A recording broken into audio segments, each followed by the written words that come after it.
Welcome back to Just Scrap Radio on BJPen.com. I'm your host, Cole Shelton. Episode 92 out of UFC Paris. We got a good lineup for you. First up, we're going to be joined by one half of the main event and Ciryl Gane to preview his main event fight against Tai Tuivasa.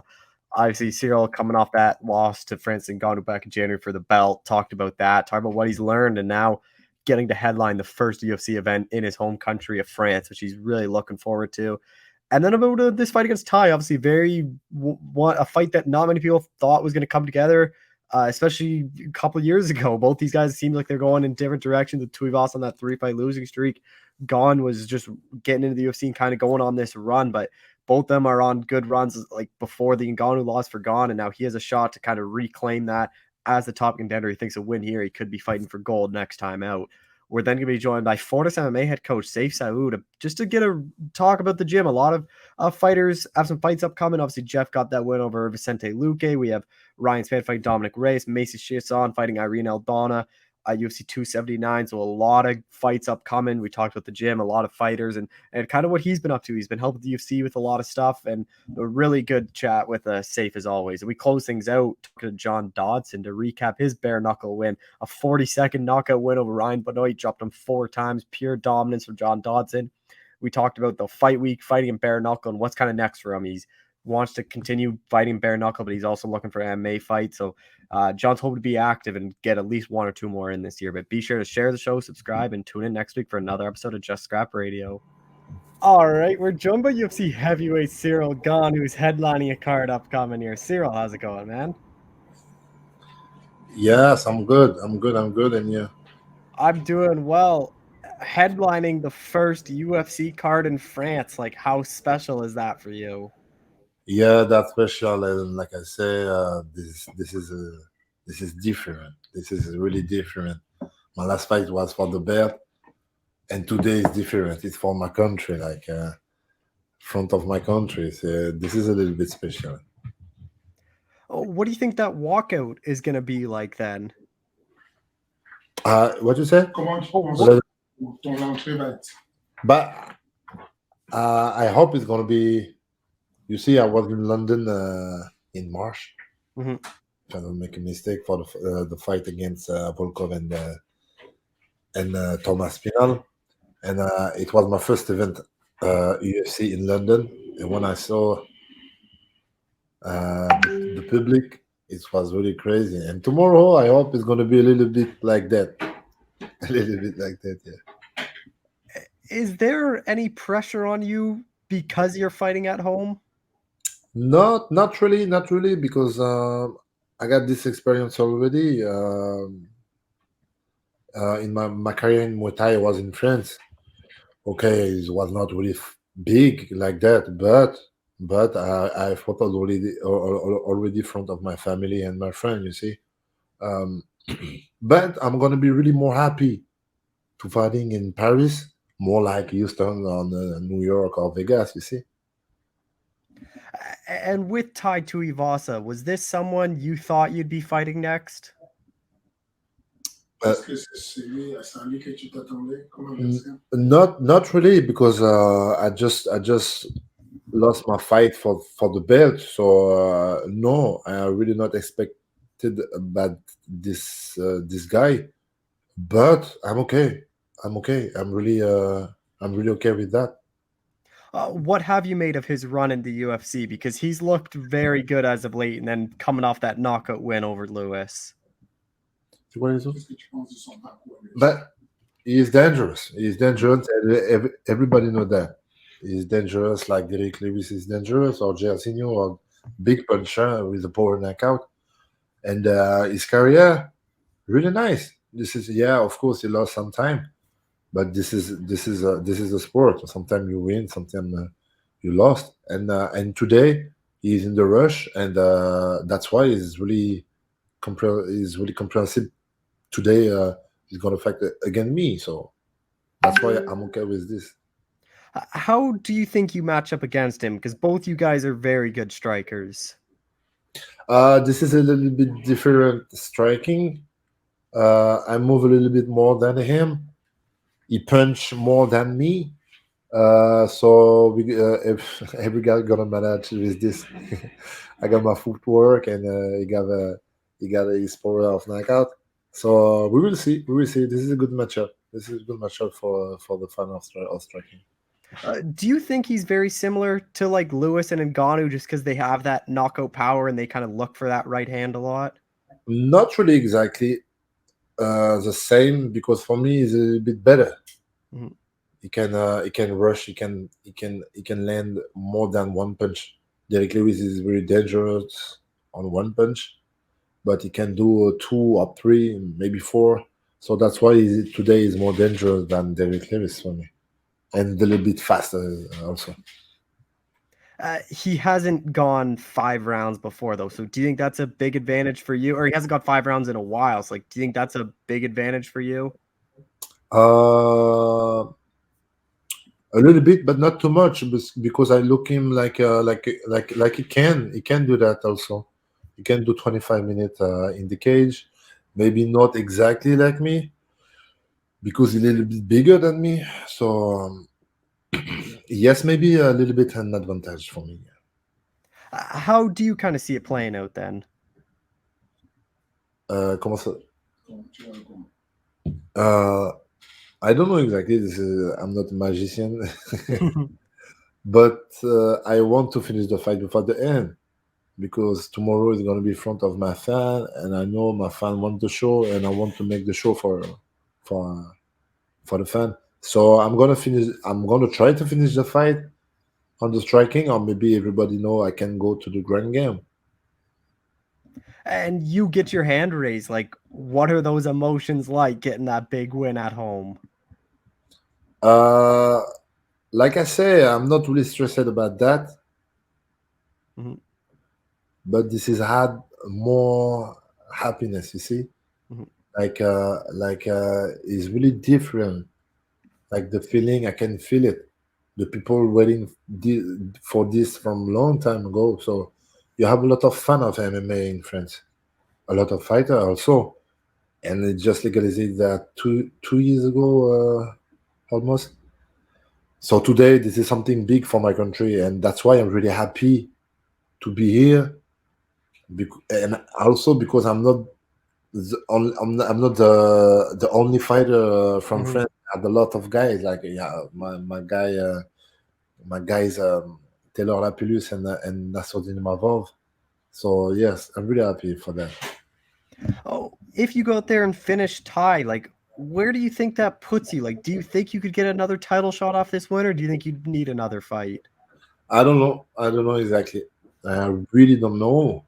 But I really don't know. I really don't know. And honestly, today I'm really focused on my fight against Tai Tuivasa, like I did from my debut, since the debut of my career. I'm really focused. It's every time step by step. And today is Tai Tuivasa, so I'm gonna try to win. And after that, I'm gonna see. What do you take away from the Ngannou fight, like going into this one then? Uh, um, the one thing I learned is just I'm a competitor and I don't like to lose. I really don't like to lose, but from this fight, yes, I learned what is defeat, what is it, and today I know today I don't want to defeat anymore, so I don't like that. So I think this is a bit the bigger thing I learned. Uh, do you expect to rematch Ngannou in the future? Like, you think you can have an opportunity to get that one back? But of course, everything is possible. If tomorrow I win, after tomorrow I win, yes, this is really possible, and this is probably be and I hope be different. Yeah.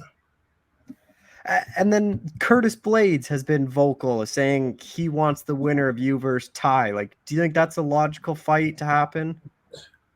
Francis Blaise a dit qu'il voulait une contre toi et Tay. Qu'est-ce que tu penses que c'est logique?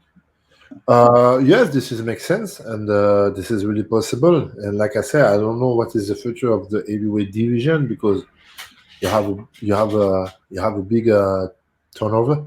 Mhm. So I think it's possible to have a lot of good guy now in the top 6, 7. So everything is possible in the top 10. Like. So we will see. What do you make of the top of the division? Because it has changed a bit. Like Pavlovich has kind of come through after his win over Lewis. Like Blades and Aspinall are right up there. Like, what do you kind of make of the top of the division? C'est quoi la question exactement?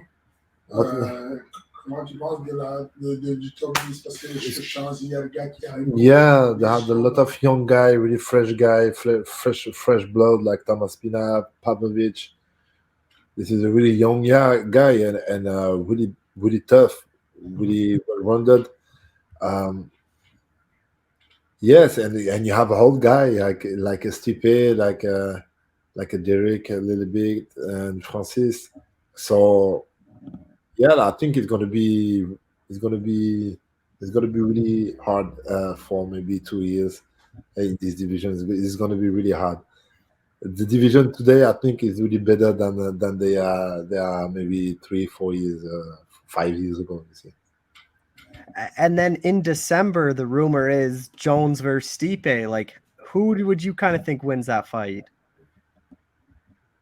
This is a really great question because I never seen John Jones in the heavyweight division, and his last fight he fought there 2 years ago. It's a little bit long, but Stipe is a little bit older than him. You see, John Jones is a little bit more well-rounded than Stipe. So, but at the end, I think John Jones is a little bit better than Stipe. I don't know. I'm not sure, but I see John Jones a little bit more well-rounded. So that's why if I'm must make a choice, is yes, John Jones. Are those two guys that you'd want to fight eventually in your career? Deux. Est-ce que ce sont les deux gars que tu as envie de croiser? But yes, because John Jones is the GOAT. Everybody know that. And Stipe today is a better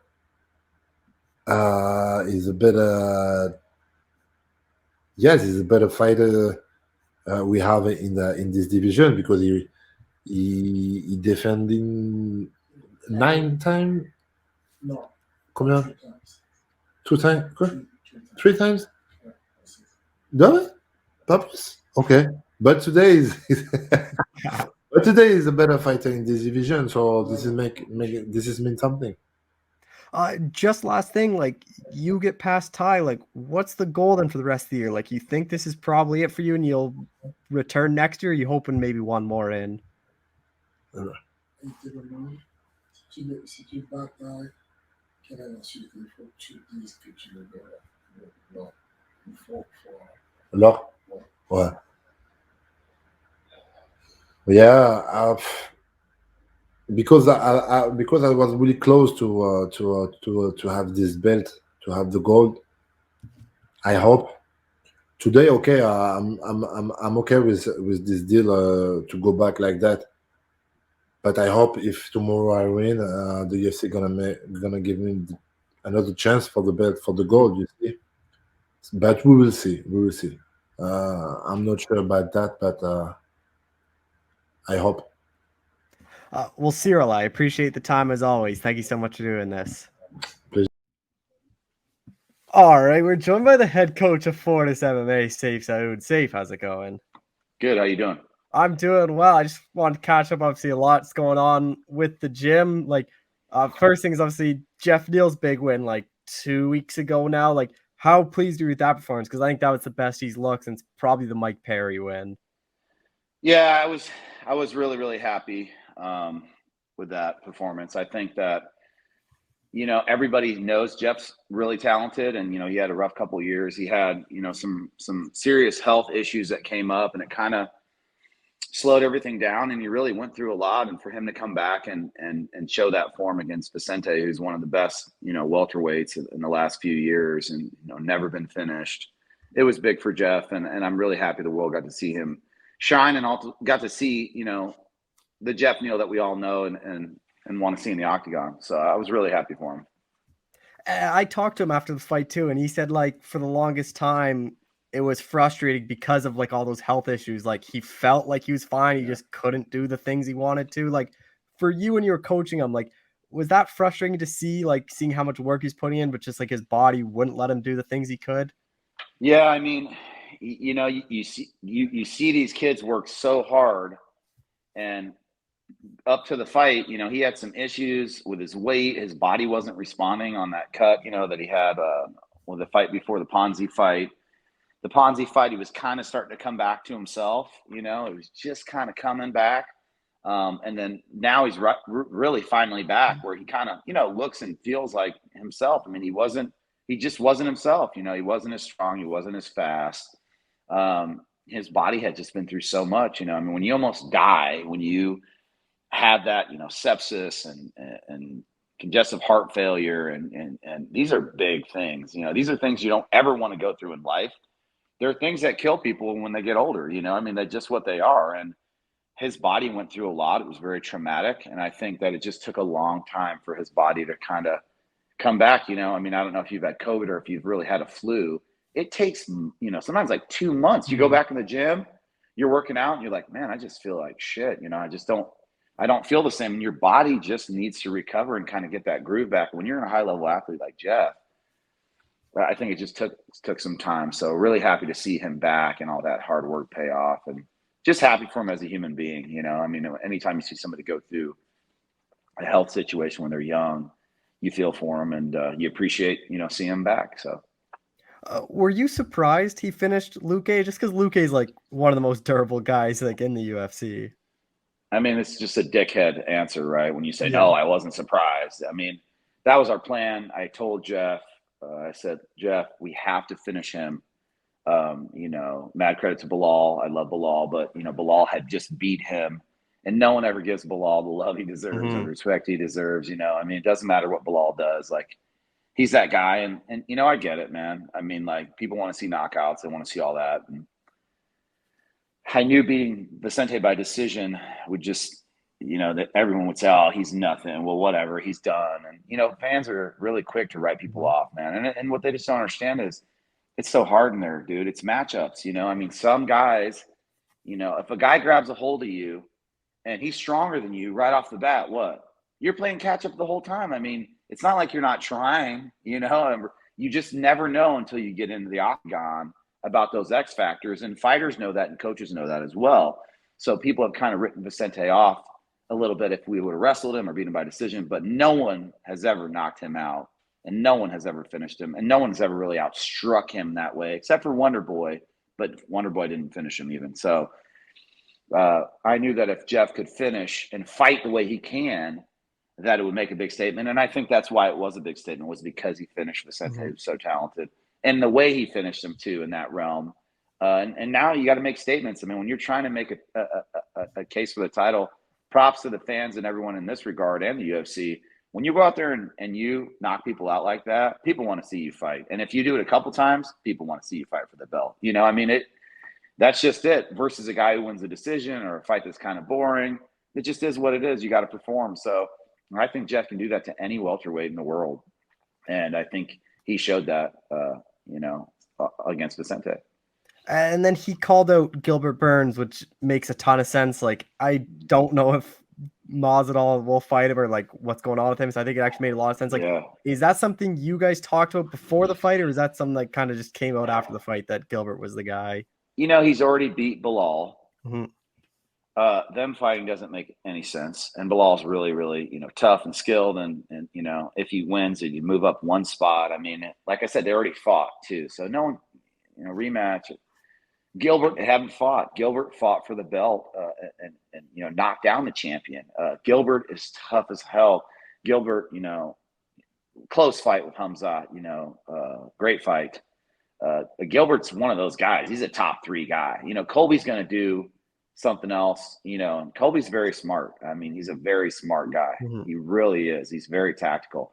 These guys don't want to fight these younger guys coming up with no name that nobody knows. And, Jeff's got somewhat of a name, but he's not as famous as Colby or any of these other guys. And Colby's not going to fight him.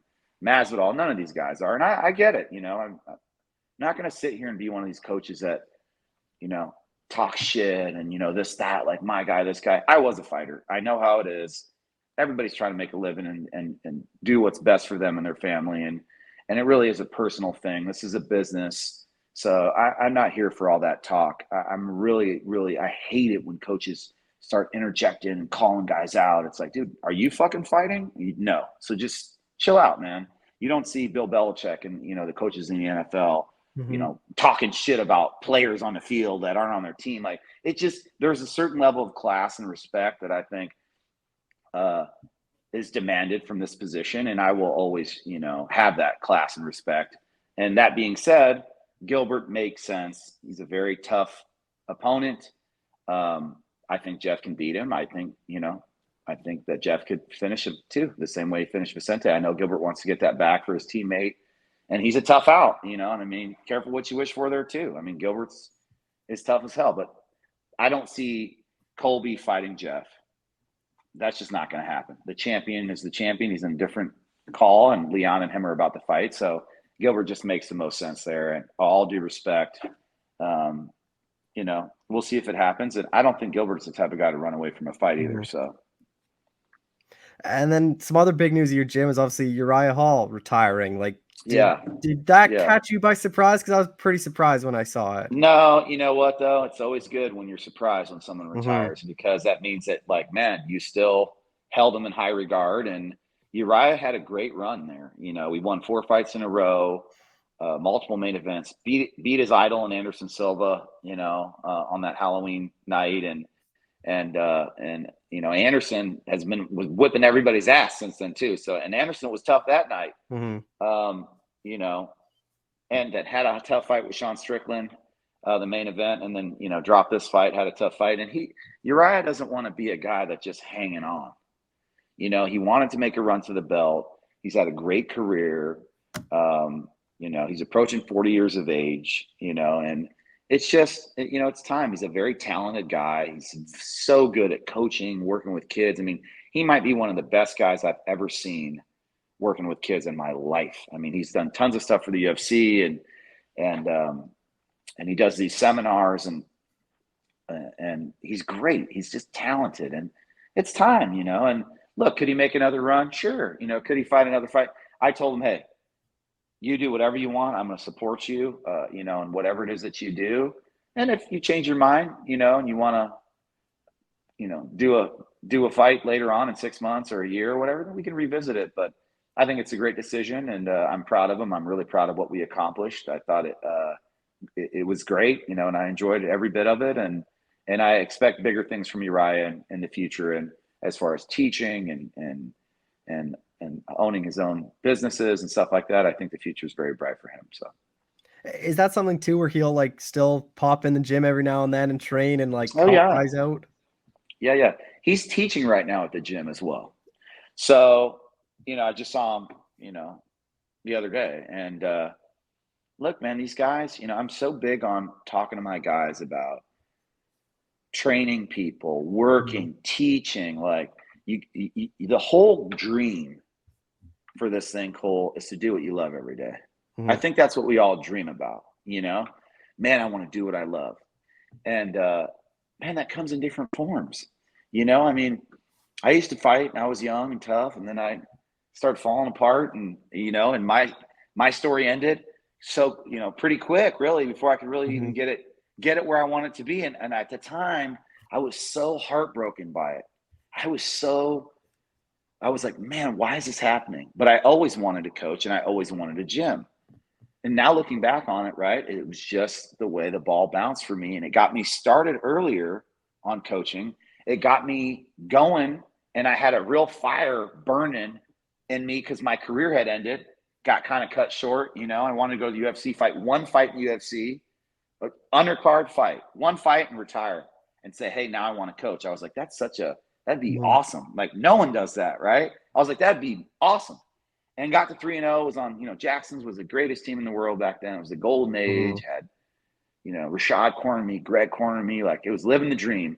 And, got hurt and never got to that last step. But by not getting to that last step, it put me in this sooner and allowed me to really fulfill the real dream that I wanted. And now I see that. So we never know why sometimes things happen the way they do. MMA is a mystery to all of us, but the goal is to do what you love every day, right? And you know that, like, look at what you're doing. You made this a career, right?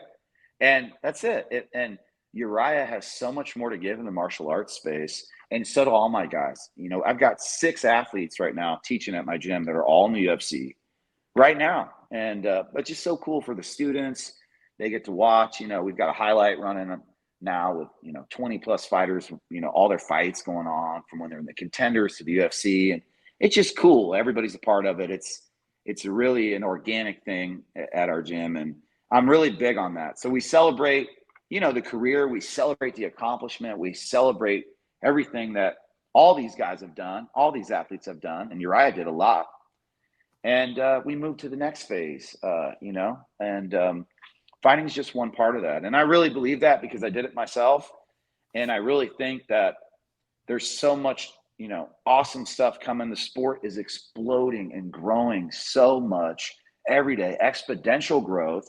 These guys are going to have opportunities to do amazing things that we didn't even have to do, you know, 15 years ago when I was fighting, or 10 years ago or whatever. So that's my take on it. And I think that it's exciting to be in MMA. I think that, you know, I've been doing this sport since 2005, and just to see it growing and to see it on, you know, ESPN, and to see, it's crazy to me. And, you know, we're blessed and we're fortunate, and we don't take it for granted. Just a couple more fighters I want to touch on is obviously Macy has her big fight against Irene at 279. Like, could win that, could be like a 1 fight away from the belt. Like, how big of a fight do you think that is for her? Because Irene's like a girl she knocked out Ketlin Vieira, who's probably next in line for the belt. I mean, you just said it, right? I mean, if she wins, she's probably 1 fight away, and Jeff is in that position, and hopefully, you know, hopefully Span as well. And I'm sure we'll touch on that here in a minute, but Macy's tough, man. And I've always said this. I took this girl when she was 2-0, put her in the house. I talked to Mick Maynard, and he told me, you know, I'm taking a chance on pushing her. You know, she's supposed to have 1 more fight. I said, Mick, I really believe in this girl. I think she can win the show. I just know it. You know, I said, she's got it. Well, she went on to win that show. And she's now 7-2 in the UFC or whatever it is. Like, she's tough, man. She grew up in the UFC. She continues to progress, continues to get better. She immerses herself in her training, very focused, very diligent, works extremely hard in all phases of the game. She's super disciplined. I mean, and you know, when somebody's focused, they're dangerous, and that girl's dangerous, and she's got a mission. And listen, Irene is very, very good. But so Norma was very scary too. I mean, Norma's got to be one of the hardest hitting girls in the world. And so, you know, every fight's scary, and you know, we treat it as such with mad respect, and we prepare and get ready and march forward. With Macy, like, is there ever a thought of just saying, hey, let's just take a 45 fight and try to fight Amanda there, just because it's the same champ at 35 and 45, and like Amanda's talked about how she likes fighting at 45 better? We did that. With Norma. We did that with Norma, and then at 45, it's nobody's fault. You know, everybody always likes to complain and blame, and like, you know, oh man, we should do this, we should do that. There's just not a lot of girls there, you know. I mean, and every time the UFC tries to build it, you know, something happens or somebody gets hurt, or it's just not. It's a kind of a very shallow pool, and I think that you just run into this problem a lot. And I just think that it is what it is. So that's a case by case basis. We will absolutely. You're right. I mean, listen, if you could beat Amanda at any weight, then that's an unbelievable accomplishment. Amanda is so good. She was at our gym a few weeks ago. UFC Dallas, just so talented, such a sweet girl, nothing but respect. And she was dialed in, you know, she's good. So if you can compete with her, of course, she's the GOAT, you know, female fighter, she's got the title. So anyway, does it really matter if you beat her at 145 or 135? Not really. I think everyone would be like, wow, you know, you're the best, you know, but it's just how we set that up. And if UFC came to us with this opportunity, and look, you know, we get paid to fight, and if we can get to her this way, we'll get to her this way. If we got to get to her at 45, we'll try that too. But we got Irene in front of us. She's a real test, very talented. So it's almost disrespectful for me to be talking about anything past that. So I'm gonna shut my mouth and we're focused on her, on the Cleveland, as they say, as Bill Belichick and them say. It's the next game. We've got to focus on her, and we got to get the job done there, and then we'll talk about all the other stuff after.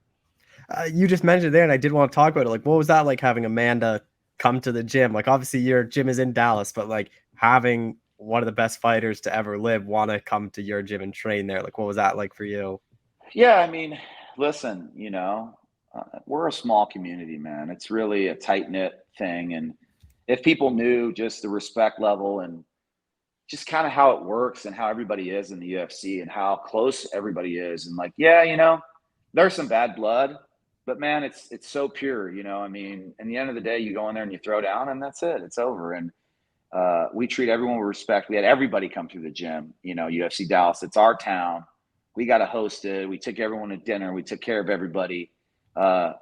It's kind of, it's our job. And when we go to all these other towns, everyone lets us in their gym and treats us, like we're family. So we just did the same for Amanda. It was a pleasure having her there. And she looked dialed in, man. I mean, I saw it, when I saw her, I think I said it on UFC Countdown. I said, man, she looks ready to go. And the last time Stipe was in town, he defended his belt. He won. He was there all week.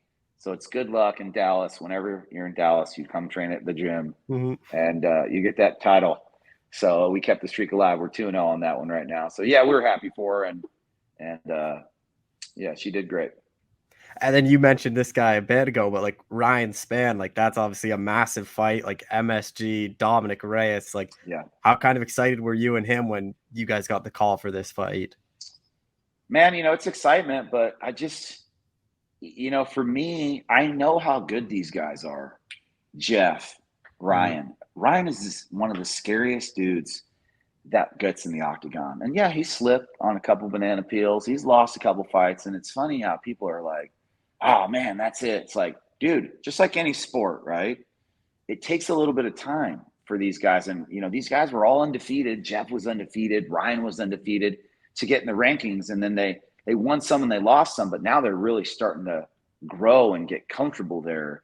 And that takes time. You're fighting the top 10 people in the world, right? I mean, it's that simple. So you're not just beating people in the UFC, you're beating the very, very best people in the UFC who have beaten all the other tough people in the UFC. It's a totally different level. So these guys, it took them a little adjusting, but now they're settling in the ranks. And I know how physically dominating that guy is. And man, when he's dialed in, he was the underdog in the Cutelaba fight. He made that look like it was like he was just playing a video game. I mean, that fight was like, he was just playing in there. It was so easy for him. So when he dials it in, these guys are dangerous, man, and he's one of them. So yeah, it's an exciting opportunity, but you just, again, like Jeff or like the Cutelaba win, you hope you see the best version of your guy. And look, if you show up on game night, you're the best version of yourself and you lose, that's fine. And that happens too. Chanel Sumadarji, I was, my guy Chanel, crazy man. If we lost that fight, what am I going to say to Chanel? I was so proud of them, and I was proud of Sumadarji. God bless that kid for not quitting. I mean, certain fights, when everyone shows out and does everything they can and performs the best they can, man, you're proud of them no matter what, win, lose, or draw. But when you go out there and you slip on the banana peel flat on your face, and you're not on point, and that's just, that sucks for the team, but really it's the athlete that has to live with that. And then they're depressed and they're miserable, and then everybody piles up on them and tells them they suck, and then DMing them, oh, I lost a bet. It's like, man, dude, come on. So it's really more just hoping your athlete shows the world who they are. And again, the fans are great in this regard. If you fight your ass off and have a war and fight good, they usually don't say shit. They're proud of you even still. So just having a great performance, and not having to get any of that abuse and not having to, be in a negative place for themselves. This is a really hard sport, Cole. It requires so much physical work, but on top of the physical work, the real challenge is the mental work and trying to stabilize all that nervous energy and control that focus into the octagon and have a good result under all that duress. Not an easy job. So these guys are dialing it in. They're trying to be the best, in the world, and they're doing it, and it's going to require some tuning, but I feel like that tuning has been happening. So. And with Dominic, like, is that a guy that's hard to prepare just because it's been like a year and a half off and you don't really know? Like, that's a long time, like, especially that, like, that's a long time to add to your game and kind of change your style a bit. Sure. The other thing is, again, going back to what I said about matchups, this guy has only lost to the champs. Mm-hmm. He fought John Jones, had a hell of a fight. We don't need to go down that road, right? Win or lose or whatever. It was a great fight. He performed great. He lost to Jan, okay? Then he lost to Yuri. Well, these are the 3 champs, okay? Mm-hmm. These are tough guys. And to look at that and be like, oh, yeah, what's the term now? Washed? This is the one I see. Yeah, where everyone's writing him off. He's washed. He's done. It's like, dude, no, he's not. But the same thing I said about Ryan. Like, they're both dangerous guys. Dom's pretty physical, but Ryan is just as, if not more, physical. So it's going to be a great fight, and I expect Dom to be the best version of himself and have rebuilt himself and coming in, ready to go. I'm going to look for the very best version of him. Yeah, we'll study the tape of his losses, but we'll take away the good things that he did, not just the bad, but also the good. And this guy's been there, man. He's a tough guy, and everybody in that top 10, top 5, I mean, they just, like I said, he lost to the 3 guys that held the belt. That's names are etched in history. Mm-hmm. I mean, it's hard to discount a guy like that. We haven't seen him, fight anyone else. So we'll see. And we're going to prepare for the best version of Dominic Reyes. The last guy I want to touch on is Alonzo. Like, his fight week has to be one of the weirdest things with that guy he fought. Like, he seemed a bit pissed off with it, like with the guy's record and everything. Like, yeah, was that one of the more strange fight weeks for you and Alonzo dealing with that?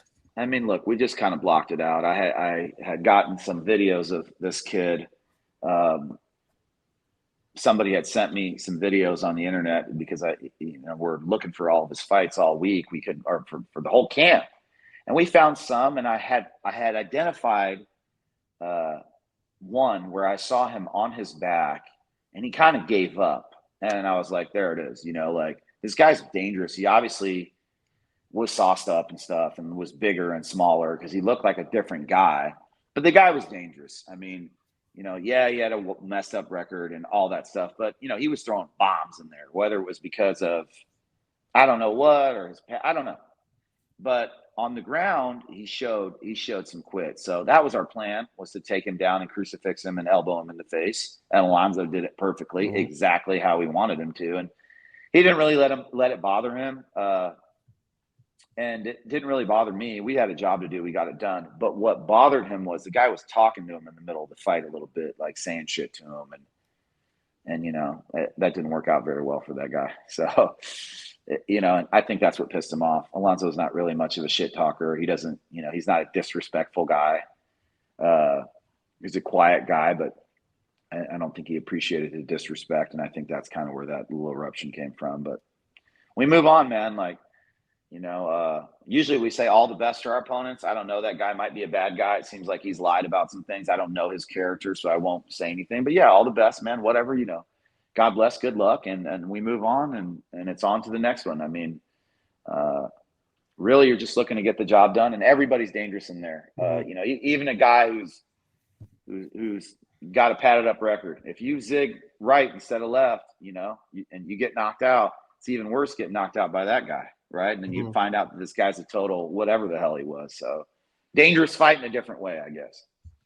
And just last thing, you did the UFC like breakdown thing for Usman and Edwards. Like, what was that kind of like for you stepping into that and like showing everyone how kind of the fight goes and you're kind of coaching? Yeah, it was great. It was, the UFC approached me about it a few times about doing something with them. And, I'm there every week. I'm coaching every week. And I never really thought about it. Honestly, that wasn't on the dream checklist, but Ben actually in production came to me and he's a producer, and he was like, hey, and I really respect him. He's a really smart guy. There's some really smart guys in the UFC that are operating at a high level. I mean, when you look at the production quality of what the UFC does, I mean, all of their, countdown, everything, all of it, it's awesome, and I've seen all these camera guys and all these producers for so many years. I see how hard they work. They're there with us every week, I mean, we're like a traveling carnival, like we all know each other. We see each other every week. And I respect these guys because I've seen their product and how they polish it and how, like how amazing they make it, to the world. And they really are presenters. They present what we do. And so I took it under advisement and I said, all right, I'll try it. Actually had a ton of fun doing it.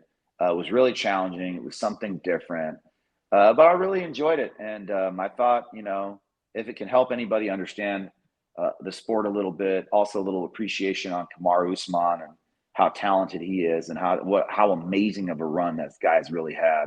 And Leon, Leon is, Leon's unbelievable, and studying tape and presenting it to the fans. And yeah, it was a great experience. I really had fun. Well, Sayif, I appreciate the time as always. Thanks so much for doing this. All right. We're done with John Dodson, who picked up the win on the weekend. John, how's it going? I feel amazing, man. Everything besides I got this little beauty mark on my cheek right here, and my hand's a little swollen, but it's okay. Bare knuckle debut, could it have gone any better than that? A 40-second first round finish? Well, I could have, because I was going against my brother and I was trying to compete against him. I was trying to get a 20-second or less knockout because my brother got a 23-second knockout. And I was kind of frustrated about that. I had a tough opponent. My dude kept on getting up. I had to drop him 4 times. But that's just kudos to Ryan Benoit, man. He's just like one of those tough, dangerous opponents who wanted to stand tall and making sure that he's going to be in there for the real deal. Just quickly on your brother's fight, obviously you guys said you were going to be cornering each other. Did you expect it to happen that quick? It was a quick night for both you guys. Oh man, I was expecting my brother to go out there, finish his dude quick, and I knew I was going to be in more of a dangerous war. So I was like, hey, don't get hurt because I need you to come corner me. He goes, fine. But my brother's always there. He didn't care. He's like, I got it. He made quick work of his opponent in 23 seconds, landing in a total of 8 shots, and got touched maybe 0 times. So he sat there just laying the hands on him. So he's super quick, agile. This is like bread and butter for him.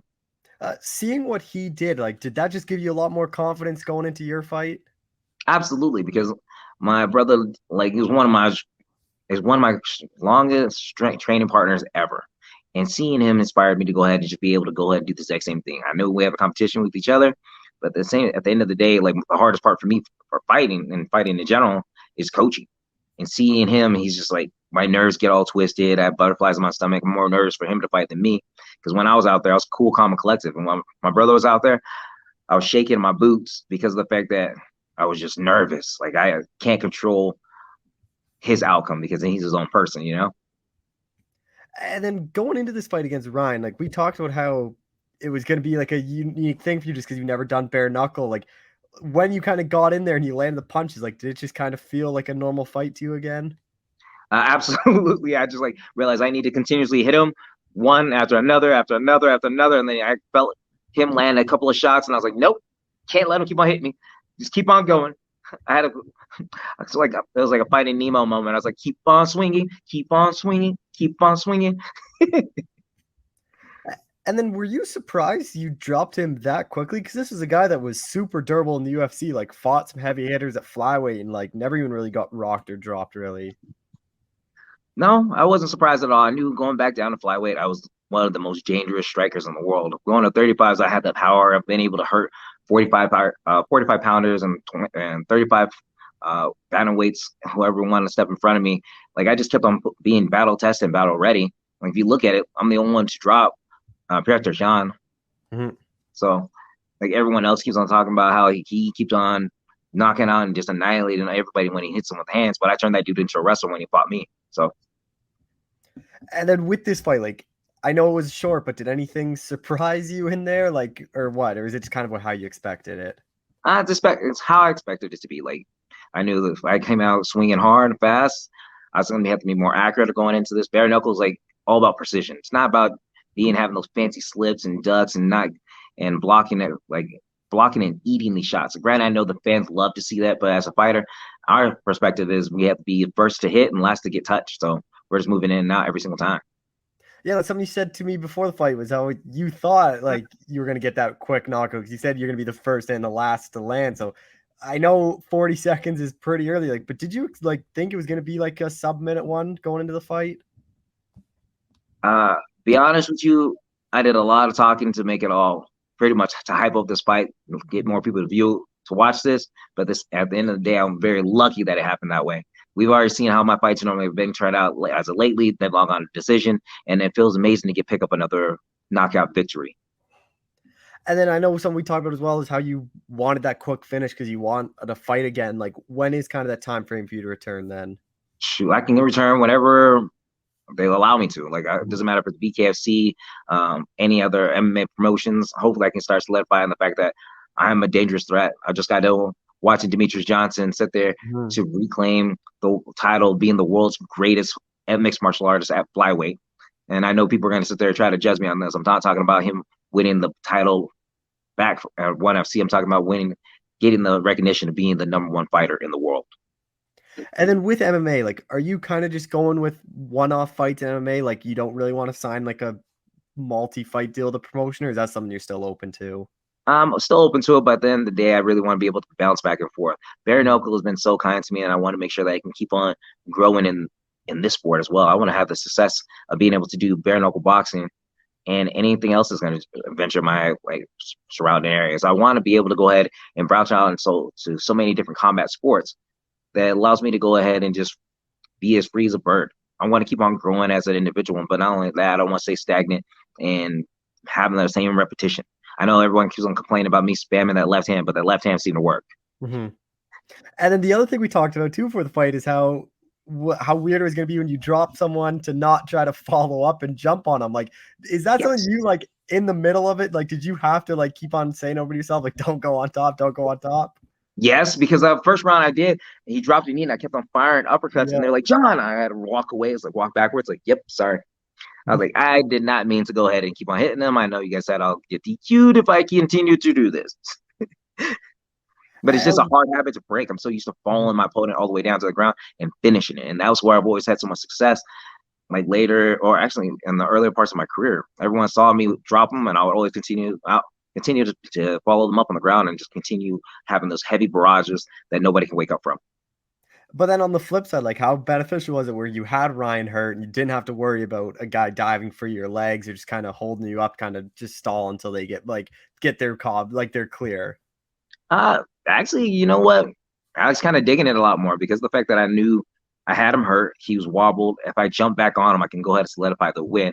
And it didn't happen the second knockdown or the third. It just took the fourth one, and I'm glad that the referee stopped it at the time that he did, because of the fact that I was starting to feel bad for hitting him so many times. It's bare knuckle. I mean, it's not like it's like full blunt trauma, but at the same time, it's like he's getting cut open, that the guy's not standing up as well.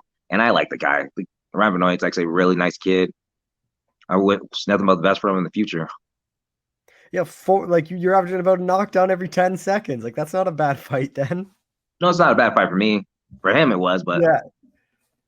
With the bare knuckle, like, did you notice your hands like hurt at all, or was it just like is in the moment? Is that something like it doesn't really pay attention to it? I didn't really pay attention to it during the fight, but at the end of it, I was actually more like, I was surprised that my hands hurt more with the MMA gloves than they were without doing bare knuckle. So, and it's probably because I had more impact going into it, throwing more heavy shots. Like, when I was landing these clean ones with bare knuckle, I just kept on hitting them. It felt different when I started stinging them a lot faster and making sure you can go in. But man, it didn't hurt like until the day after. Like, I took off my gloves, I took off the wraps, cut them off, and I was perfectly fine. And I was like looking around, and I realized that my hand was swollen. I was like, "Oh, okay, cool. Well, I guess I got to ice this." And then with BKFC, like, I know they're talking about doing a tournament, or they might have one already made for flyweight. Like, are you hoping to be in that, or are you just kind of open, maybe get a title shot after this win?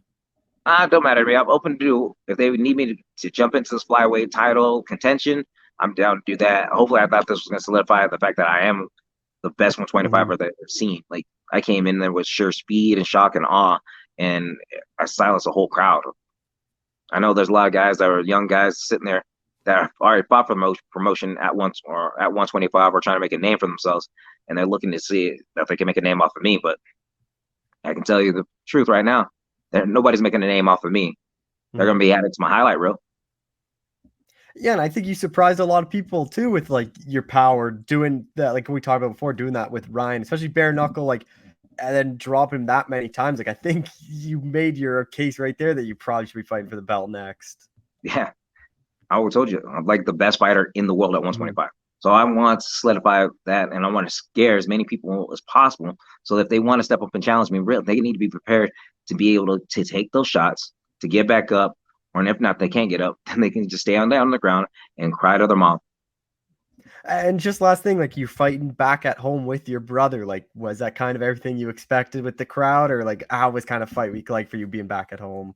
It's actually amazing, to tell you the truth. Like it was a dream come true for me and my brother. We always wanted to fight on a card together and just share the same spotlight, not just being in each other's corners, but being able to share the same stage and performing the way that we wanted to. Having both of us come out with flawless victories like we just did, words cannot describe the excitement and the emotion that I have. I feel it's like total euphoric expression and feeling for me because of the fact that like this is what I wanted to happen for my brother for so long ago when I was trying to get him into the MMA scene, saying that me and him could be the Diaz's of this group. And then now we're in basically the new ventures of the group. Now people are going to talk about them. We want to be the Dodsons of BKFC, being able to have these great knockouts, sharing the night together and be able to make names for themselves and make his waves across the world. Yeah, and hopefully your brother got like a new deal, like a long-term deal with BKFC, because he kind of proved that he's like a real force in there. Oh yeah, man. The guy Nick Villar sat there and said, my brother hit so hard that he's like a Tyson power. They wouldn't expect it from him, but the way that he hit and some cracks, that dude crumbled on the first shot. He's like, your brother hit me with this stiff jab. I have no idea that he was that strong. I was like, what? He goes, yeah. You get hit by that a lot? And I was like, yeah, all the time. He goes, man, why? So it's just a true testament to my brother's power. Like anybody that's going to be going against him at 145, they need to be ready for what my brother has to bring. He's just as fast as I am and hits twice as hard. Well, John, I appreciate the time. I guess the only bad thing is your brother can have a little hold it over you that he got the quicker win than you on the weekend. You know what? At the end of the day, I'm glad that he did, because of the fact that he put a lot of work into this, and he needs to understand that he is a force to be reckoned with. And he kept on like downplaying his training. He was like, man, I didn't get to, I should be doing more, doing this. And hopefully now he can finally shut up and listen to me when I'm like, hey, we've done enough work. You put in the hours. Let's go relax for a bit. Oh, well, John, I appreciate the time. Thank you so much for doing this. Oh, no problem, boss. I appreciate you for having me on.